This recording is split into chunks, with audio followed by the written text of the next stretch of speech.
Hello there, coming to you live from the nation's capital. This is the State of the Nation. It's the 8th day of July, the year 2025. Now, if the happenings of this Monday are anything to go by as a nation, then we might be slowly sliding into chaos and anarchy. It was supposed to be a peaceful nation protest marking the 35th Sabasaba Day celebration, a day to remember the heroes who fought for the second liberation of our beloved country, Kenya. Instead, the nation erupted into uncontrollable chaos, leaving at least 25 people dead, scores injured, and the country teetering on the edge of paralysis. What began as a call for justice and good governance quickly unraveled into one of the most volatile days in recent national memory, a game of echoes of the country's past. From Nairobi to Kisumu, from Mombasa to Eldoret, the streets were deserted, shops shuttered and bolted, schools silent, and office blocks empty, public transport ground to a halt, and some places thick fumes of black smokes curled into sky from burning tires and makeshift barricades. Entire towns won the look of a country under siege across cities and informal settlement. Angry youths clash with the heavily armed police, venting frustrations over soaring unemployment, an end to extrajudicial killings, and demanding for better and accountability in that matter, and President William Ruto to quit. But beyond the chant and must-go rant, beyond the bullet, tear gas, looting, and destruction of properties, what next for Kenya? To the leaders and the warring parties, either the Gen Z or whatever faction you may call it, this imperative, or rather it is imperatively important to note that we only have one country called Kenya, lest you forget.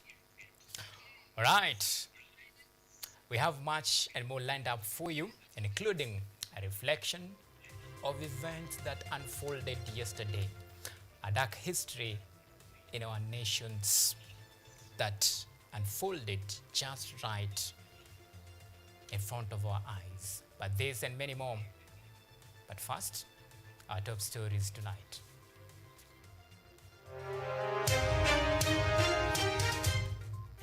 Tonight, Guyo on trial. Senate begins the hearing ouster motion against Embato Lisiolo Governor Abdi Guyo. Unconditional release. Protest erupts in Embu town as protesters demand the release of Manyata MP Gitonga Mukunji.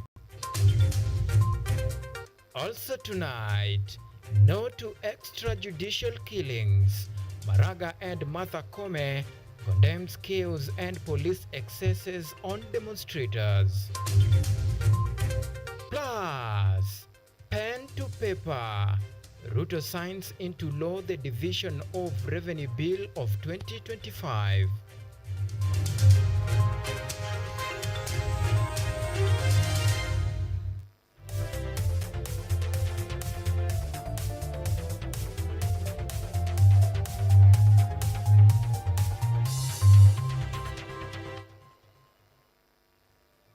This is Kutv Primetime News with Auma Evans.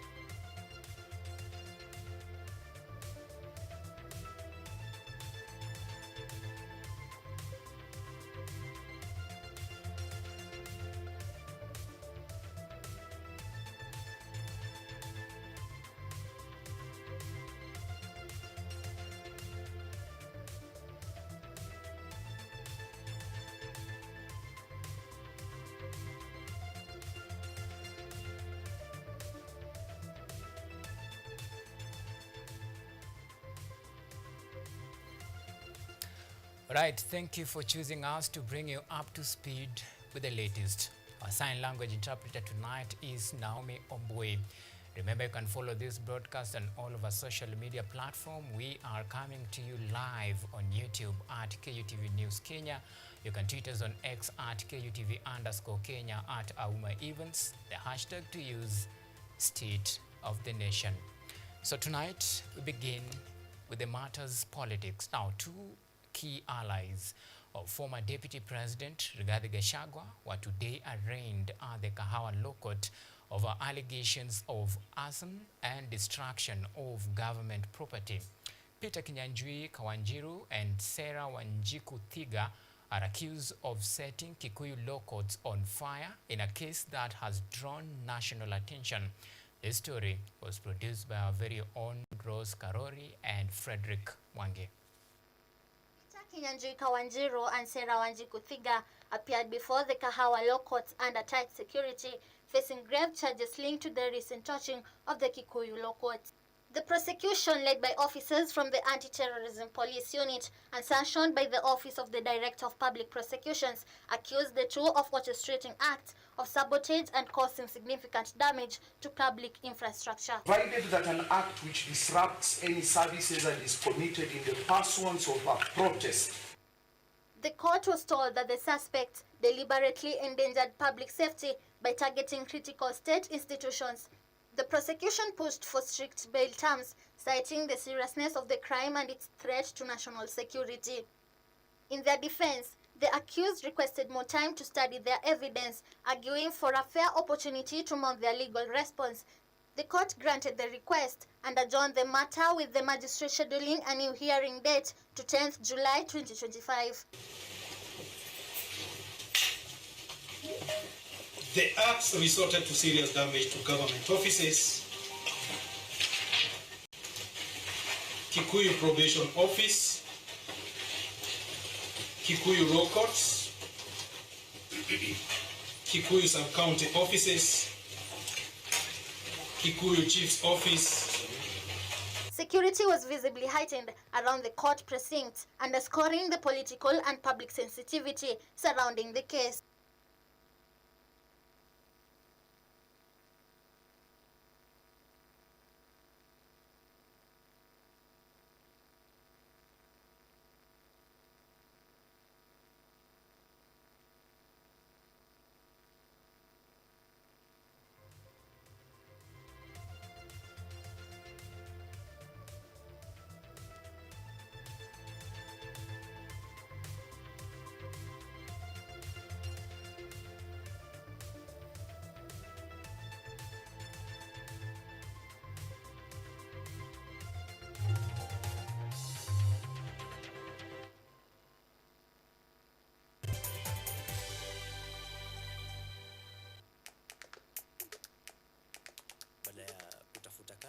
Tunaweza kuanzisha miradi yetu ambayo ingetusaidia kubadilisha maisha ya wazazi wetu. Kwa vijana wenzangu wengi hawana kazi, lakini ikiwa sisi wenyewe tutajiamini, tunaweza kujiajiri wenyewe. Afrika kwa kweli tuna mahitaji ambayo ukiyasuluhisha unaweza kuathiri watu kwenye bara hili bila uoga. Watu huwa na uzalishaji zaidi, wanajawa na ujasiri, wanakuwa wabunifu na wanakuwa wenye maarifa. Niliamua kuacha kazi, hata kama sitafanikiwa, nitakuwa nimejaribu, nitakuwa najua haiwezekani. Hakuna kitu cha ajabu hapa. Kila anayepata ufanisi hufanya kazi usiku na mchana. Ni kitu kitakusukuma na kuwezesha kupata maarifa ambayo hukuwa nayo. Tunajaribu kutengeneza kitu kitakachopita mipaka ya nchi hii. Ikiwa unataka kubadilisha ulimwengu, anza na nyumbani.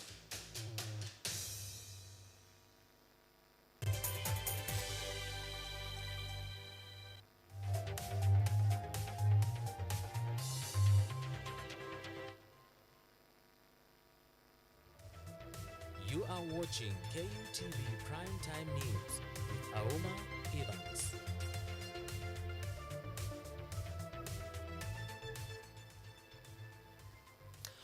Right, welcome back, and we do apologize for that technical hitch. Now let me take you to Embu County.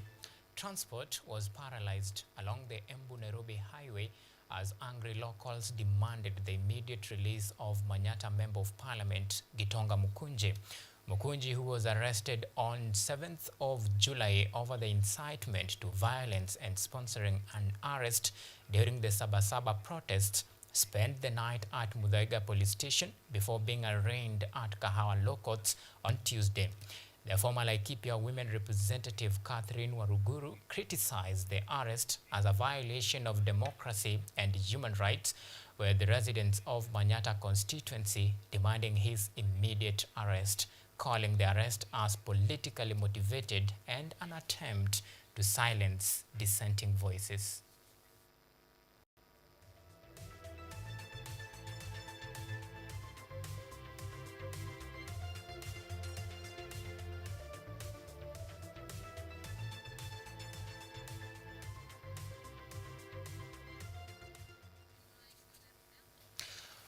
I'm afraid I have some bad news for you.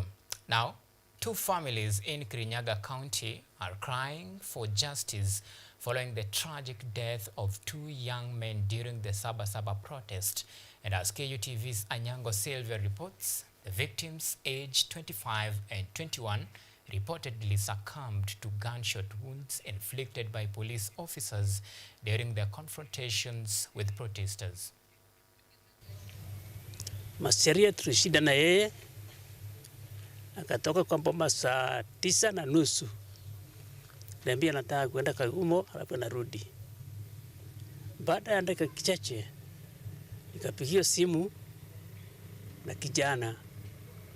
Kaniuliza, wewe ni dadi ya Masharia? Nikamwambia ndio. Niambia Masharia amepigwa risasi. Grief and outrage hung heavy in Kirinyaga County, where two families are mourning the loss of Edward Ndambiri, 25 years old, and Peter Masharia, 21 years old, both fatally shot during Sabasaba demonstrations. According to eyewitnesses, Edward was shot in the head in Kutu's town as police tried to disperse protesters who had barricaded roads. He was rushed to hospital but was pronounced dead on arrival. His brother Emilio Karibu claims a policewoman fired the fatal shot. In Kagumo, Peter Masharia was caught in the chaos. His mother, Margaret Wainoi, says he was not part of the unrest but got caught in the crossfire. He died later at Kerugoya Level 5 Hospital. Masharia hakuwa kwa maandamano sababu alitoka hapo saa 9:30 na walikuwa wanaenda Kagumo shughuli ati kwenda ku protest. Tulikuwa tunatembea, so wakati yani tumetokea Kagumo tukienda hivyo, hao watu wakati walianza hiyo commotion yao, watu wakirudi kupotea na huku, huyo madam Junior alikuwa na buduki yenye hizi zingine zilikuwa zinaonekana ni za tear gas, yake ndo ilikuwa inaonekana ndo ilitumika hiyo kazi. Alianguka alafu akachukuliwa, tukamchukua na pikipiki tukampeleka dispensary. Devastated, both families are demanding answers and accountability. They accuse the police of using excessive force and failing to protect unarmed civilians. Local leaders, including Mutira Ward MCA Kinywa Wangui and nominated MCA Bosco Gichangi, have condemned the shootings. They are calling on the government to investigate and prosecute officers responsible. The police are using force, and we can see that they are using force.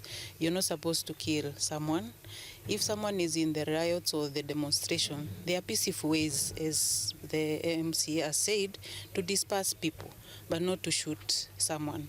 We will follow up on the matter. A post-mortem will be done, and from there we'll take it up and seek for justice for this young boy. Deaths in Kirinyaga join a growing list of casualties from recent protests, renewing calls for police reform and justice for families left behind. Anyango Silvia, KUTV. Tragic and sad. We hope that the family will find justice and the closure that they so much desire. Now, heightened political tension and nationwide protest have drawn strong reactions from Kenya's top legal minds and institutions, with calls for justice and accountability continue to echo across the country. Chief Justice Martha Koome and former Chief Justice David Maraga are the latest to voice their displeasure in the recent unfolding in the country, warning leaders to refrain from inciting public against violence. Stephen Marsha reports.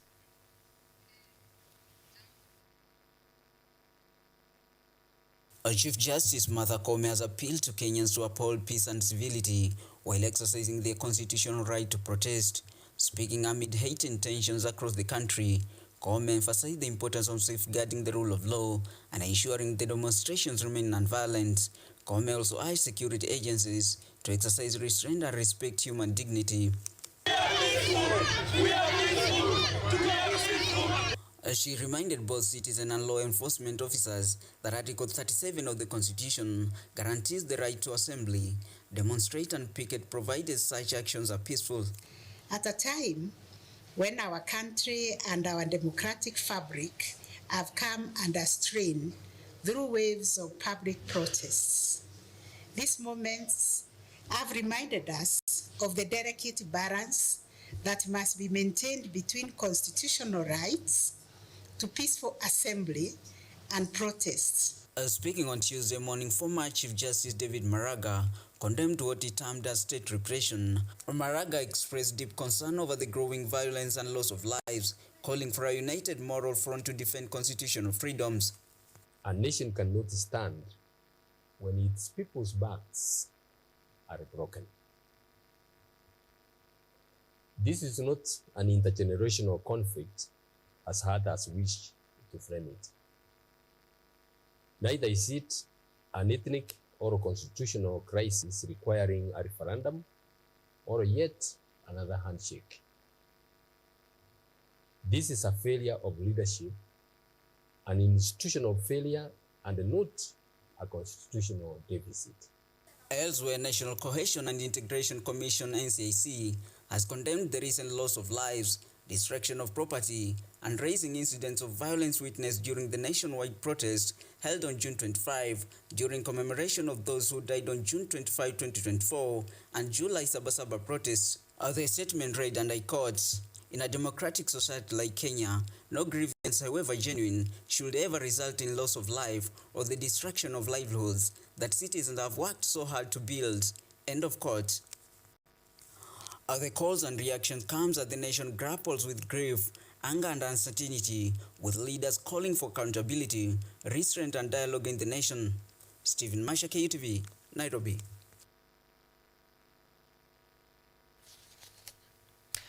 Meanwhile, President William Ruto has signed into law the Division of Revenue Bill 2025.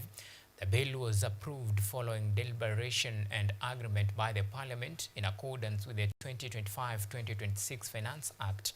The President also honored former United Nations Secretary General Ban Ki-moon with the Presidential Award of the Golden Heart, as Paulette Akoth now reports. In a ceremony held at State House, President William Ruto signed the Division of Revenue Bill into law.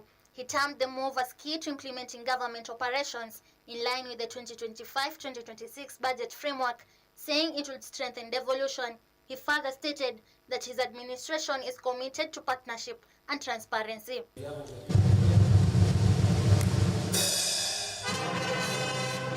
In another event, the President awarded Ban Ki-moon, the former United Nations Secretary General, with the Presidential Golden Heart Award for his leadership in the fight against air pollution. Ruto reaffirmed his commitment to timely disbursement of funds and urged counties to improve service delivery. He also praised Ban Ki-moon for his frontline role in climate action and support for projects mitigating its effects in Africa.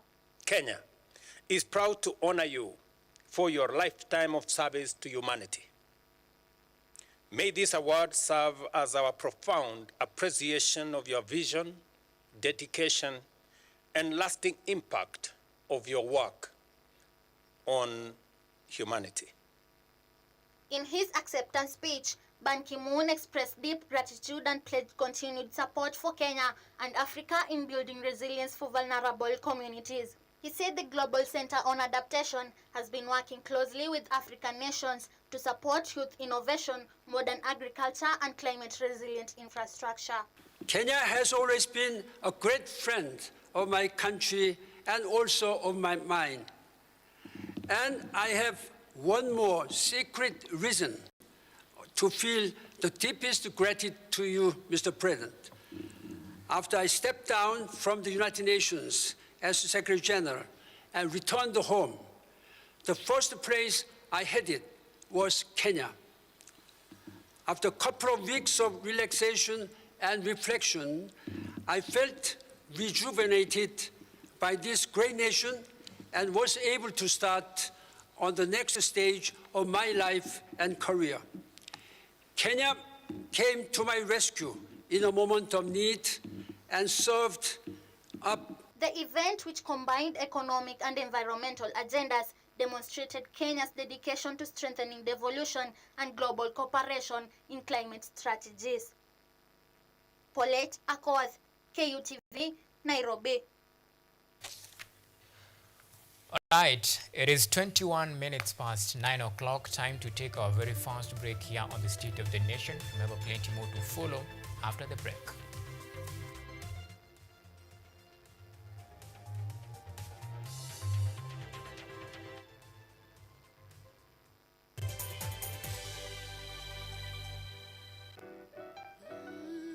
Miti miti, panda panda. Our planet's future is in our hands. However, there is a threat to the brightness of this tomorrow. On EarthCheck, we share the challenges, the solutions, and the hope. I would call this a very momentous day, a very critical day. Every episode, every story, every step we take creates a ripple. Join me, the environmentalist Emmanuel Kutosi, on KUTV every Wednesday at 8 p.m. and be part of EarthCheck. Welcome.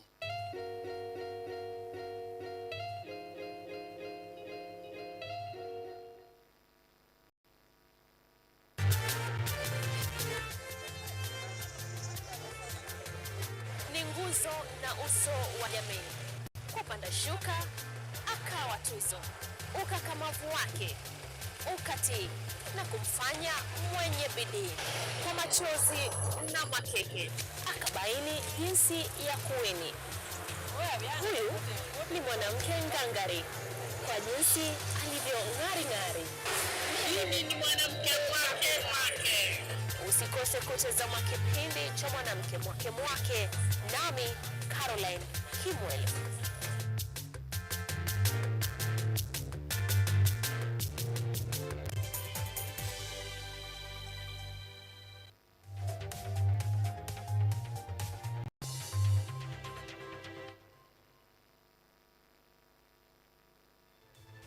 From the hospital corridors, we bring you experts to discuss issues affecting your health, from diet to mental health. The familiar and the ignored are both put into perspective.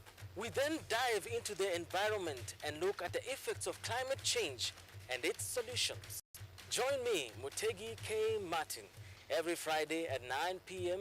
as we learn on how to better our health while taking care of our environment. Only on KUTV.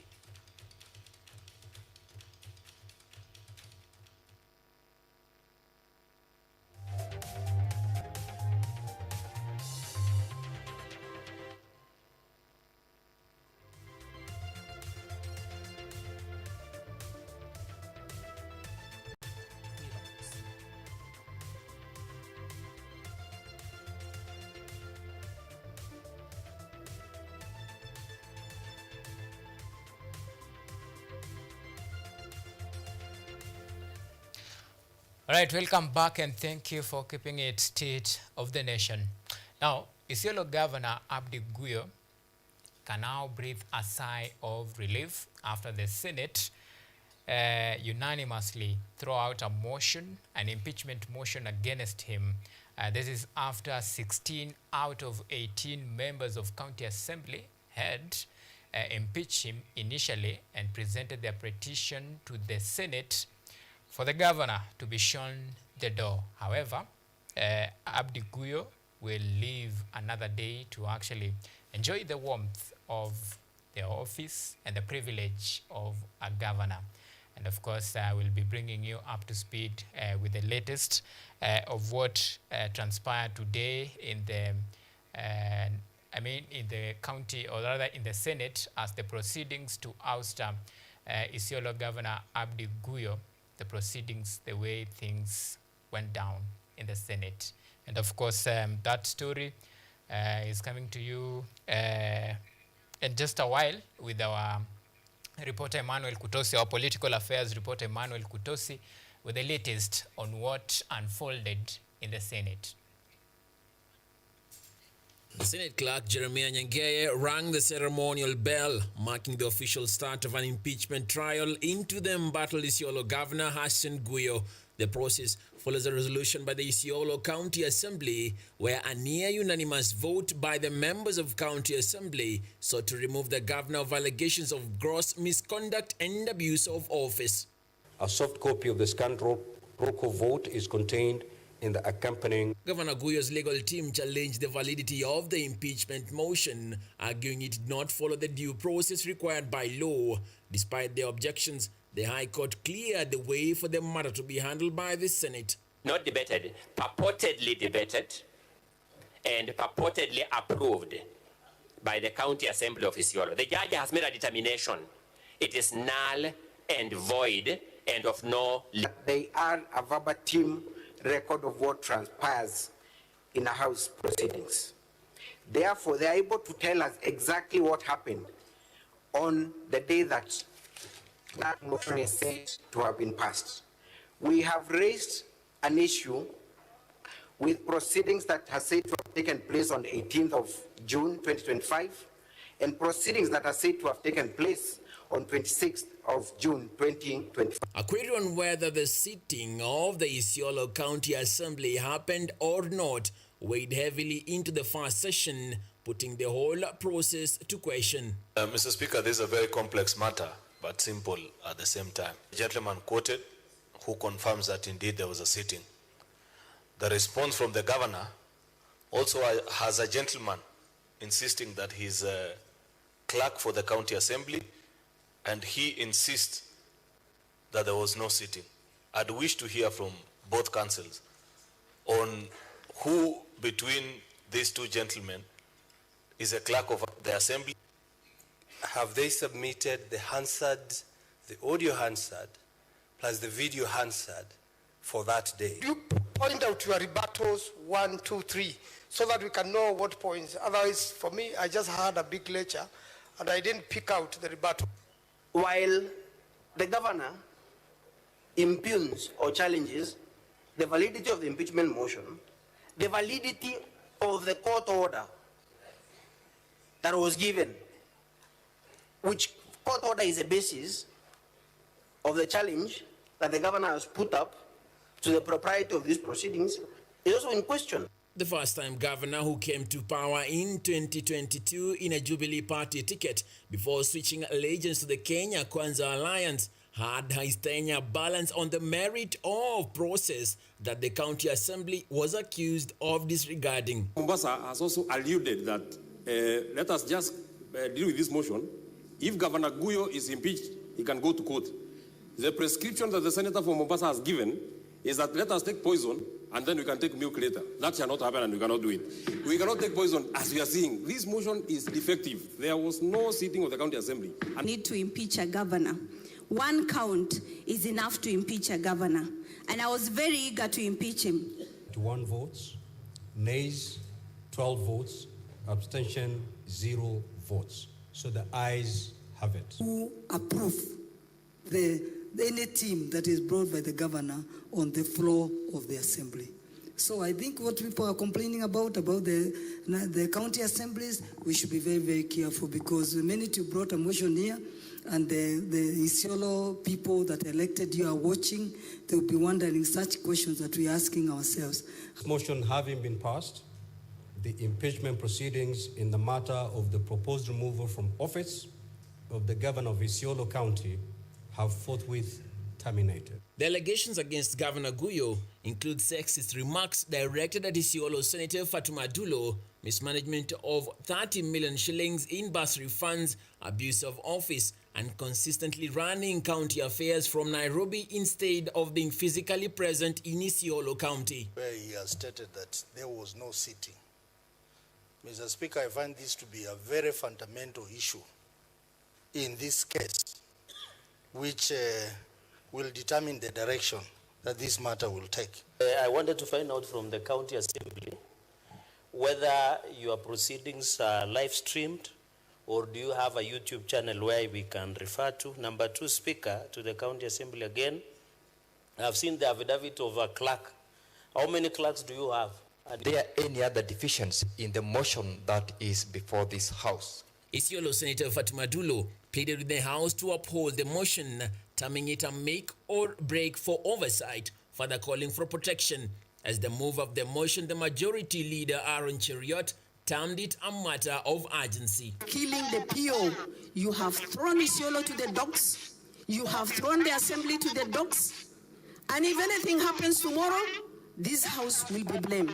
Initially, a motion to appoint an 11-member special committee to investigate the claim was defeated in the Senate, paving way for the full plenary trial. Sir, we have been told by the leader majority who has been very sensational. Isiolo County is among the marginalized counties, consisting of 10 wards canvassing 2 constituencies, and from the Senate receives a verdict that could significantly shift the political landscape in the county. Emmanuel Kutosi, KUTV. Thank you, Emmanuel Kutosi, for that comprehensive reporting. Now, away from Senate drama, now Deputy President Kithure Kindiki has sounded the alarm over rising youth unemployment, calling it a direct pipeline to crime, drug abuse, and hopelessness. Speaking during the Huawei Leap Job Fair at the University of Nairobi, the DP said that Kenya must urgently invest in job creation, both locally and beyond its borders. Kithure Kindiki is calling youth unemployment a national emergency, warning that it is breeding crime, drug addiction, and despair among Kenya's young population. Speaking at the Huawei Leads Jobs Fair at the University of Nairobi, the Deputy President said that Kenya is in a race against time to shield its youth from the growing threats of idleness and economic frustration. The next century is going to be driven by technology. What this means, therefore, is that if we have to empower young people to realize their present and future dreams, technology must be at the heart of finding solutions to job creation and creation of opportunities. Kindiki outlined the government strategy anchored on the key 3 pillars, which are Kazi kwa ground for local opportunities, Kazi mtandaoni for the digital and remote work, and Kazi Majuu for overseas job placements. Of course, estimates suggest that there are around 330,000 ICT professionals working in Kenya today. This is already great progress, and I'm optimistic for the future, Huawei will continue to play our roles in providing the ICT and digital power infrastructure to support this growth. The fair attracted over 75 Chinese firms, ICT professionals, and thousands of job seekers, all in pursuit of mentorship, networking, and employment. Also in focus was the government's recognition of prior learning initiative. More than 6,000 skilled workers and over 6,000 trained courseworkers have already been certified, opening doors to local and international job markets. At the Nation Media Group, we remain committed to creating these platforms through both events and impactful content, because we firmly believe that the youth are not just the leaders of today, of tomorrow, but the leaders of today. It is our belief, Your Excellency, that we have intentionally invested. It is with this belief that we have intentionally invested in a diverse portfolio of youth-focused initiatives aimed at empowering, inspiring, and elevating the next generation. With the generation at risk of being lost to idleness and frustration, the government is now turning to technology, partnership, and practical skills as a pathway not just to jobs but to dignity, stability, and national transformation. Now to matters health. Health Cabinet Secretary Adan Duale has issued a stern warning to medical facilities engaging in fraudulent practices under the new Taifa Care program. Speaking in Mombasa before the National Assembly's Health Committee, the CS reaffirmed the government's commitment to resolve to root out fraud and uphold the dignity of healthcare delivery. Duale revealed that 983 non-compliant facilities have already been shut down and 487 others downgraded. Duale also noted that the government's new digital health program platform has already purged over 3 million fraudulent claims from the NHIF legacy system, ushering in a paperless, transparent system. Hospitals have been urged to admit patients only within licensed bed capacities, with a warning that excess admission. Council of Governors, KEMSA is both our baby, because we are supplying drugs to the last mile, facilities owned by the councils of governors, like our county leaders, and secondly on the National Equipment Program, which again we work in collaboration with counties on the matter of fee for service, where the national government is not paying for the equipment, the county government is not paying for the equipment, the Kenya citizens are not paying for, but that vendor and supplier will be paid for his CT scan, for his dialysis machine by SHA, based on the number of citizens who use that facility. If you look at the 47 county governments and the facilities are there, it will definitely take a bit of time because we only have one KPDC in handling those records. The disease burden cannot wait, and therefore we are requesting the ministry, and we hope that the committee will back us up on that, for a grace period on updating the bed capacity with the KMPDC.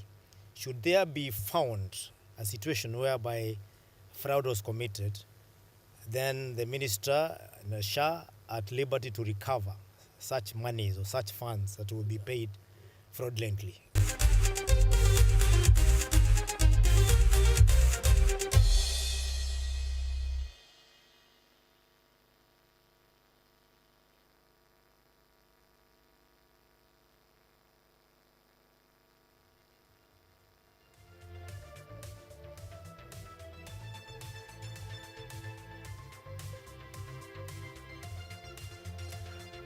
Now it's time to get the latest in the world of sports. Now 8 clubs will battle it out for glory for the National 7th Circuit, dubbed Rough and Rough tournament, scheduled to kick off on 12th of July 2025 at Nandis. The one-day 7th showdown will feature 8 community rugby clubs, with Kenya Harlequins headlining Pool A alongside Strathmore Leos, Black Blood and Nakuru, while host Nandis will lead Pool B alongside Impala, Mwamba and Varsity side USIO. Teams will be using the Rough and Rough 7th tournament as a crucial tune-up event before the 2025 National 7th Circuit, which will kick off with Driftwood 7th in Mombasa on July 26th to 27th and conclude with the Dallas 7 in Kisumu on September 13th to 14th.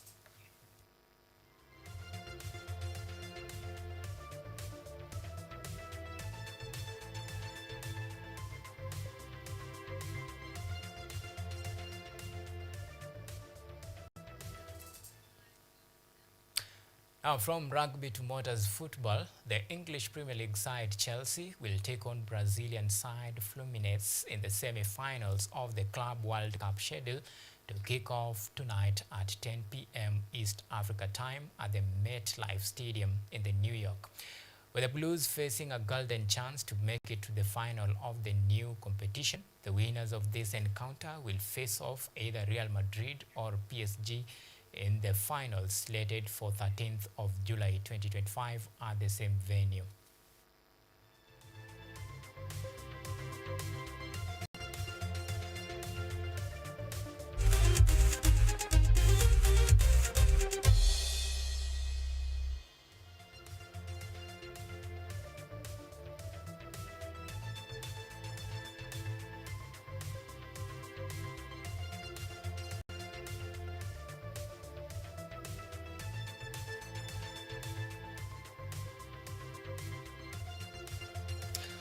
Right, it's a wrap.